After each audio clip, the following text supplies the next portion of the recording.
Hello everyone, welcome back to my channel English with Gramin Pathshala. मेरा नाम आनंद sir है। मैं आपके सामने एक नया वीडियो लेकर आया हूँ क्लास 10 का एक बहुत सा छोटा सा क्यूट सा पोएम जिसका नाम है डस्ट ऑफ स्नो, जिसको लिखे हैं रॉबर्ट फ्रॉस्ट ने, अमेरिकन पोएट हैं। इसको आप पढ़ेंगे इसके बारे में अंदर तो बहुत ही अच्छा लगेगा। क्यूट सा पोएम है जो कि अपने रिलीजन में इसकी मान्यता जो नहीं दिया गया है, जिसको अमान्य कर दिए गए हैं कि ये अच्छा नहीं है, ये इसका प्रतीक है, ये निगेटिविटी का प्रतीक है। इसके बारे में हमारे रॉबर्ट फ्रॉस्ट अमेरिकन पोएट जो हैं तो एक कविता लिखे हैं।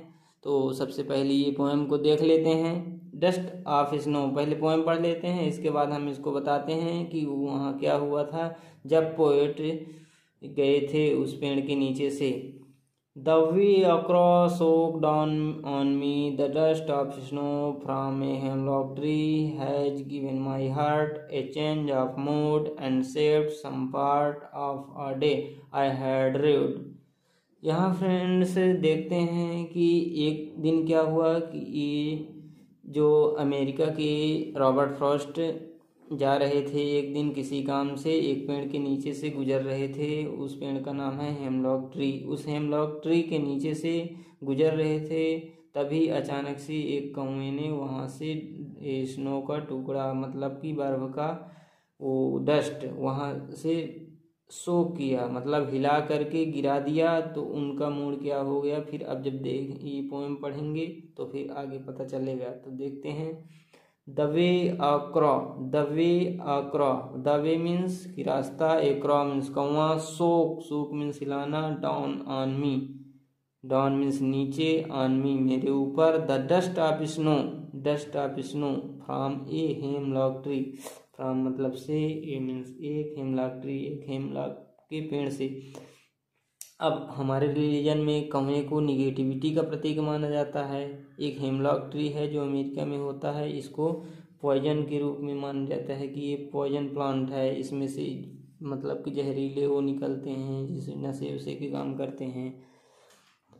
The way across soak down on me the dust of snow from a hemlock tree. किसी काम से जब रॉबर्ट फ्रॉस्ट उस पेड़ के नीचे से जा रहे थे तो वो कौवा उस रास्ते में सोक डाउन मतलब कि हिलाया, down on me the dust of snow मतलब कि बर्फ का टुकड़ा, फ्रॉम ए हेमलॉक ट्री वो हेमलॉक ट्री, हेमलॉक के पेड़ के पत्ते में जो बर्फ के टुकड़े जमे हुए थे तो उसमें कौवे बैठ करके और गिरा दिया हेमलॉक ट्री से वो डस्ट ऑफ स्नो।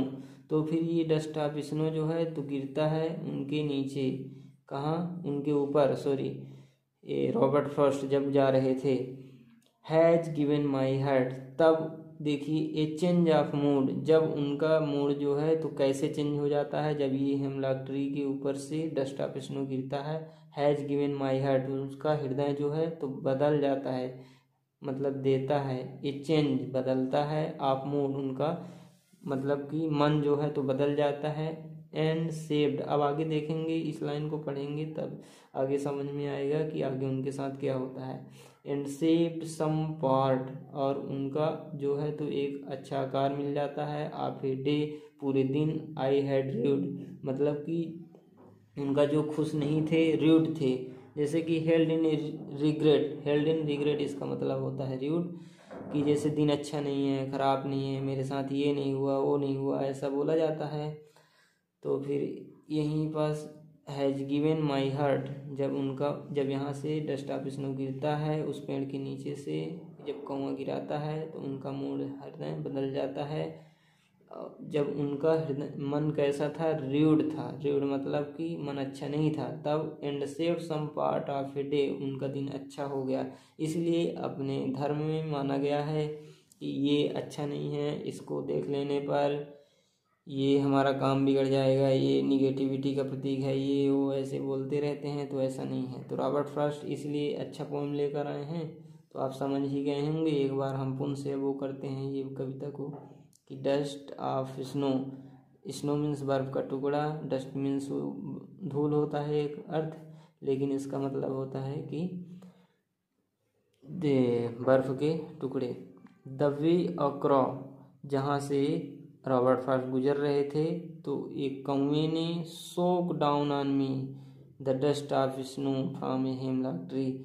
एक हेमलॉक पेड़ के पत्तियों में बैठ करके कौवा बैठ करके और हिलाए, उसमें बैठा तो हिल करके क्या हुआ कि मेरे ऊपर बर्फ़ का टुकड़ा गिरा, जिससे बर्फ़ के टुकड़ा गिरने के बाद उनका हृदय क्या हुआ कि ए चेंज ऑफ मूड, उनका मूड चेंज हो गया and saved some part of a day, पूरा दिन उनका अच्छा से बीत गया।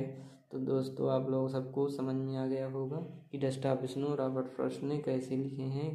कितना अच्छा लगा ये वीडियो, जैसा लगा हो तो आप कमेंट में ज़रूर बताएं। आशा करता हूँ आप सबको अच्छा लगा होगा।